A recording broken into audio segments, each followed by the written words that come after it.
Good afternoon, ladies and gentlemen of the internet and of my friends, because I'm sure that's the only people that would even watch this video, friends or family of myself.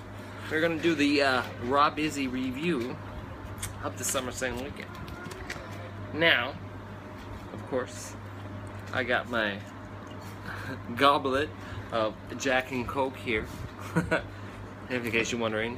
Right here. Now, I may be a little bit mad because, as I stated on my Facebook page, and maybe 3 or 4 of you may have seen, I was doing a shot for every German suplex, F5, choke slam, and tombstone. Oh, pile driver, and don't forget the last ride. That's right, there was the last ride in there too. And yes, I did a shot for that too. So I may be a little loopy and a little bit of not be able to recall the things, the chaos that I've seen in the past 2 days. But I'm going to try to sum it all up for you. Now, we have 2 days of events that I witnessed, of course. We have NXT TakeOver Brooklyn and Summerslam, of course, which happened today, this morning, which is why I'm celebrating with the WWE title, my Jack and Coke, and my Seth Rollins t-shirt. Of course, I have a KO hat as well, as you can see. I big fan of KO and Seth Rollins, as most people who are my friends know this already. So anyway, we're gonna get on with the review of both shows.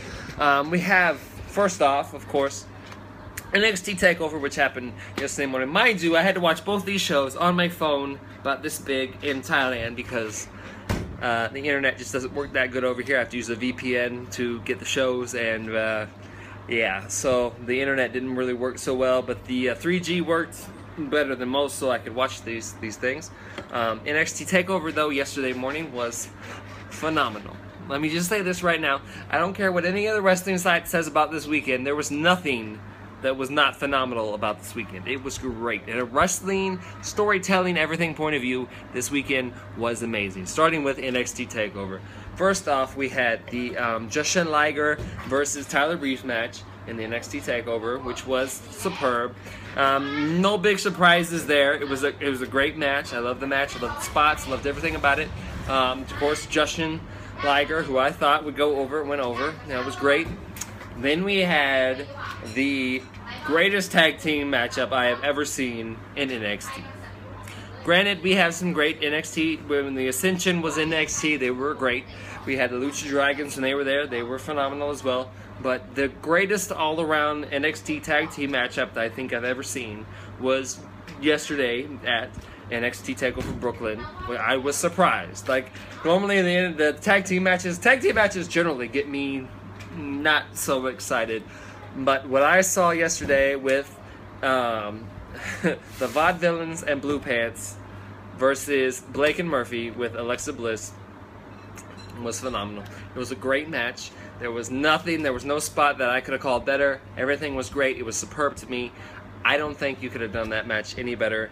I give thumbs up to the tag team match, and of course the new tag team champs, Vaudevillains. I've been waiting for them to get one. I mean, I know they're kind of cheesy, 20 style, but you know what? That's what makes NXT great. They have these great little niche things that are just, I mean, that was great. It was a great showing.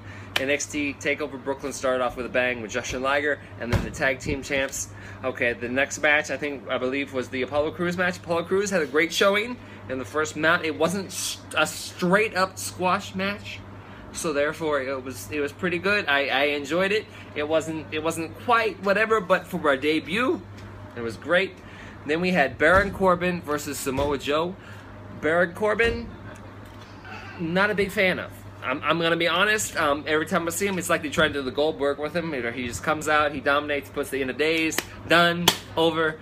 But this match, they drug it a little bit further. So Joe got some offense in. Baron Corbin got some offenses. It was a little back and forth, and then with the finish, the choke out, it was a good match. I mean, you cannot deny that was a good match. So yeah, I had fun with that.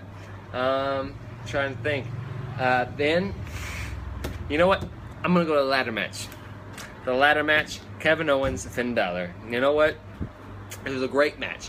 Now, the problem with the 2 main events was you know the outcome. That's the problem I had with them. I knew who was going to win on the outset of the pay-per-view. It wasn't any fault to the promoters, but you know what? It was, your people are on the main roster now. They can't keep their titles. They can't win a title. So therefore, I knew who was going to win. So on that merit, the matches were both solid. They were great matches. Bayley versus Sasha Banks, I'm going to rank at a step above Finn Balor and Kevin Owens. Now, I love Kevin Owens. I have every Kevin Owens t-shirt. I have every hat. I'm a huge Kevin Owens fan. He can make any match into gold. I'm not saying this match wasn't gold. It just would have been more gold had they let him win, but they couldn't because they have to let Finn Balor win. Now, Finn Balor, to me, he is a great wrestler, but his personality is, I don't know, there's something about it. It's like he has the greatest entrance in WWE, but just something is just, it's like, I don't know, it just doesn't have the aggression I'm looking for. But Kevin Owens, he is perfect all around. I would love to see him be world champion soon. I know he's been in too early, so hopefully US champion or IC champion soon. But as far as the match goes, it was a great match. It was a great ladder match. It was one of those top tier matches that I've seen. Just would have been a little bit more if they would have swerved us all and let Kevin Owens win, because we all knew who was gonna win because he was on the main roster. Now we can go to Bayley and Sasha Banks. That match was pure perfection. That match was, now granted, I'm a huge Boss fan. I love the Boss, but at the same time I love the Huggable One. I love all four of the horsewomen of NXT, which would be Bayley, Becky, Sasha, and Charlotte. And let me tell you, every showing they have kicks up a notch from the one preceding it, which Sasha and Becky had set that bar a little bit higher, and now Sasha and Bayley put that bar through the roof. I don't see any of the current NXT divas, aside from Bayley, pushing that bar even higher. And if they do, hats off to them. It'll be a great thing. But that match, that was match of the night. That should have been the match that closed out NXT Brooklyn TakeOver, because that was the match with the most feels. I got teary-eyed. I think everybody got teary-eyed. I think anybody who follows NXT, there was no way you could not have tears in your eyes at the end of that match when all four women did the curtain call and were standing up there hugging and holding the title up, and that was an amazing moment. It's one of the moments that, as me as a wrestling fan, and anyone should be proud to be a wrestling fan. Yes, we know it's fake, and that moment shows, but it also shows the emotion and the feeling and the friends and everything. That was a perfect moment, and that should have been the moment that faded to black. Other than, you know, Kevin Owens and Finn Balor had a superb match. It was great. You couldn't have done it any better the way they staged it. But the moment to end NXT Brooklyn is that Women's Divas match, because the Divas matches are what separates NXT from the main roster. I felt that should have been the main event, but that's me. I'm sure everybody else has their own opinion, but that was a great match. So, as far as NXT Brooklyn goes, that's how we will leave that one. Now,